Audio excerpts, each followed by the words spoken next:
Timeline, 5000 ans d'histoire, Richard Fremder. Mais au milieu du troisième millénaire, le nombre de fils royaux diminue considérablement. On assiste alors à une réorganisation générale de la cour et de l'État pharaonique.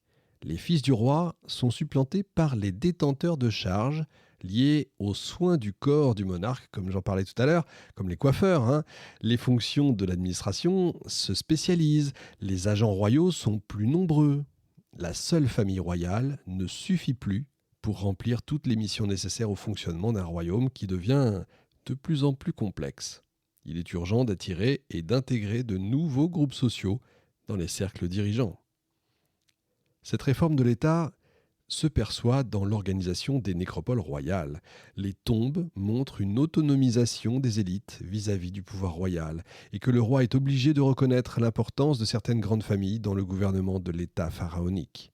C'est près de la pyramide d'Izézi, on est aux alentours de 2414 avant notre ère, qu'apparaissent les premières traces de complexes funéraires qui regroupent les tombes d'une même famille de dignitaires dans une nécropole royale. La tombe du monarque n'est plus seulement entourée de celles des membres de sa famille et de ses fils, mais également de celles d'agents administratifs de rang inférieur. En parallèle, on assiste à une réduction progressive des dimensions des pyramides. Le pouvoir du roi semble s'affaiblir au profit des grandes familles de province.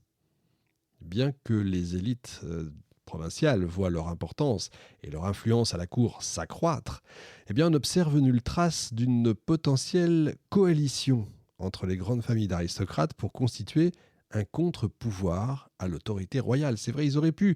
Les égyptologues pensaient jusque-là qu'ils avaient affaire à des propriétaires fonciers, disposant de sources de revenus indépendantes de la couronne.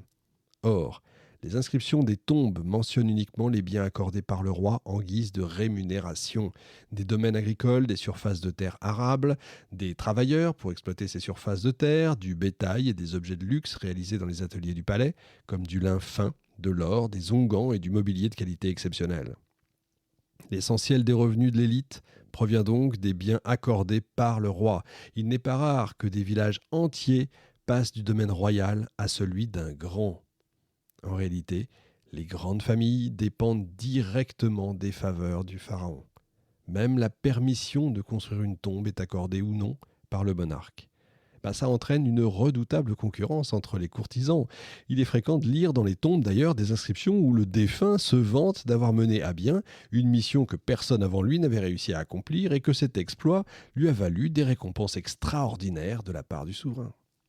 Les palais, les temples funéraires royaux sont les cadres privilégiés de ces moments de la vie de la cour où se nouent les liens entre le roi et les élites du pays. Ce type de relation est reproduit à une échelle inférieure entre un haut dignitaire et ses subordonnés. Les membres des élites de province entretiennent leur propre cour constituée de leurs familles, des administrateurs de leurs biens et de leurs serviteurs. Ils tissent un vaste réseau de patronage qui englobe une grande partie de la société égyptienne et qui peuvent impliquer plusieurs centaines de personnes. Les grandes familles concluent également des alliances entre elles pour renforcer leur pouvoir dans une voire plusieurs régions du royaume. Les fouilles qui ont été menées sur le site de Comélines, dans le delta du Nil, et d'Éléphantine, en Haute-Égypte, révèlent des villes actives, totalement indépendantes de la monarchie. Elles mettent en lumière la prédominance d'un secteur privé, constitué de paysans enrichis, de marchands, d'artisans et de pasteurs d'ailleurs, qui jouent un rôle capital dans la production et la circulation de biens sur de longues, très longues distances. L'analyse des sceaux trouvés aux alentours de ces deux sites révèle l'existence de réseaux très actifs qui dessinent le contour des zones agricoles directement exploitées par les habitants d'une localité, ainsi que d'un réseau routier très complexe. Tous ces indices témoignent de la manière dont un village ou une ville s'insère dans son milieu environnant. Les zones boisées, les marécages et les pâturages sont exploités par des populations nomades, dont les activités principales sont la chasse, la pêche et la cueillette, et par une myriade de spécialistes du travail du bois, du sel, de la collecte du miel, etc. Les fouilles permettent d'appréhender des villes multiculturelles, habitées par des populations d'origines diverses qui ont tissé des réseaux sociaux, économiques et politiques complètement indépendants de la cour, encore une fois. La gestion de la ville est confiée à une classe moyenne qui joue un rôle politique majeur, mais au niveau local. Les membres de l'élite issus des provinces manifestent de plus en plus de velléités d'indépendance vis-à-vis du pouvoir royal, mais sans toutefois chercher à remettre en cause la monarchie, pas encore.